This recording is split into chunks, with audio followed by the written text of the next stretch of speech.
Hey guys, it's Daniel. The following is a really interesting quote from Screaming Trees drummer Mark Pickrell, where he states that Kurt Cobain wanted him and Dale Crover to appear as drummers on the fourth Nirvana album, and that apparently Kurt Cobain wanted to reduce Dave Grohl's role in the band. Quote, "One time, Kurt, Chris, and I ended up sitting on a flight together to Los Angeles. They were flying down to have meetings and to rehearse for the Utero tour, I'm pretty sure. I hadn't seen Kurt or Chris for maybe 2 years. I ended up sitting in the very last row of the airplane. I could see Chris was occupying probably seat D. I was seat E, and I sat next to him.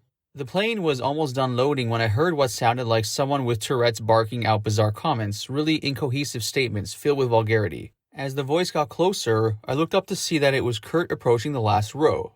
The only seat available left on the plane was the one next to me. It was strange because I just bought the issue of Details magazine with Nirvana on the cover.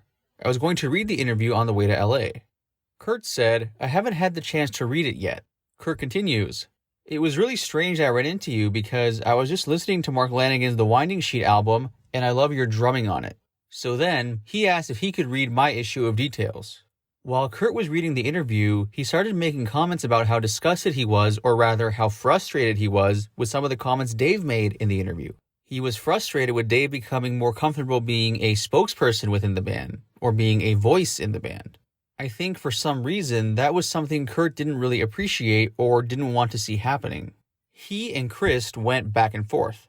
Chris must have become the person in the band who was the peacekeeper. While he might have echoed some of Kurt's concerns, Chris, I think, wanted to see the band continue to move forward, get along, and learn how to live and work together professionally. This whole Details magazine column and Kurt being reminded of the Winding Sheet sessions prompted a conversation about having me and Dale Crover play on the next Nirvana record. He wanted the drumming responsibilities to be split between Dave Grohl, myself, and Dale.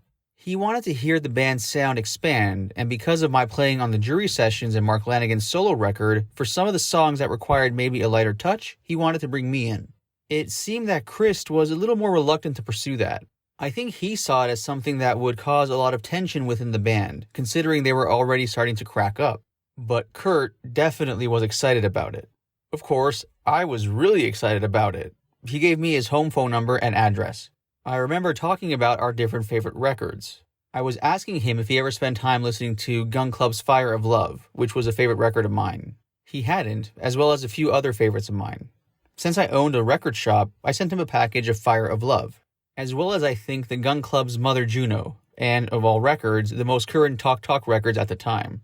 Because he was talking about wanting to do quieter music, and Talk had just released a couple of bizarre, quiet, depressing records, The Laughingstock and Spirit of Eden.